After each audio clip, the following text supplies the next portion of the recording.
Hi everyone, Joseph-Alexandre here. I wanted to share a story from my no contact years, and this isn't to shock you, but to help anyone who's dealing with grief, fear, or confusion while protecting themselves. There was a time where I was already pretty much no contact with my parents, and it was when I was working as a special education technician.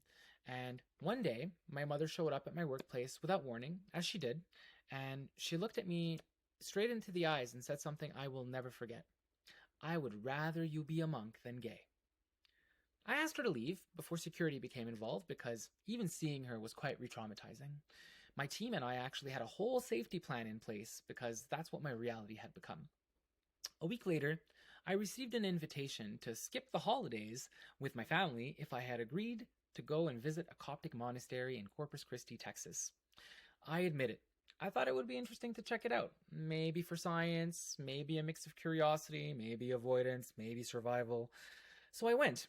I actually learned a lot while I was there, but what stood out was what happened at the end.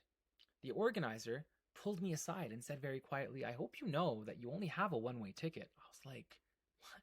So my family had basically sent me there hoping that I would never come back. What they didn't realize or fully understand is I had a full-time job, friends, a life that I was starting to build of myself, my own money, credit, my own autonomy. So I let the organizer know that I'd be more than willing to, book a return ticket so I can get back to work. I called my mother and calmly and clearly said, "I know what you tried to do. And if you would rather see me disappear than accept who I am, then you can consider this the last time you hear my voice. If you prefer the idea of me as a monk more than the reality of me as your son, then pretend that I'm gone. I'm done." So why am I sharing this? Because people don't talk enough about the grief that comes with no contact. Not just the grief of losing parents, but the grief of accepting the truth about who they are and what they're willing to do. And here's something I want anyone to know who's in a similar situation. Number one, you are not dramatic for protecting yourself. Number two, you are not ungrateful for choosing peace. Number three, you are not wrong for walking away from manipulation, even if it comes wrapped up as a gift or in the name of religion or family duty. And finally, number four, you are allowed to build a life that feels safe, even if it means grieving the one where you were supposed to have and the people that were supposed to keep you safe in the first place. No contact is not about a punishment. It's about survival. It's about healing.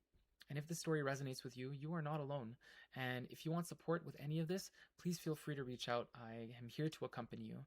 And please take care of yourselves out there because some journeys begin the moment you refuse to board that one-way ticket. Take care.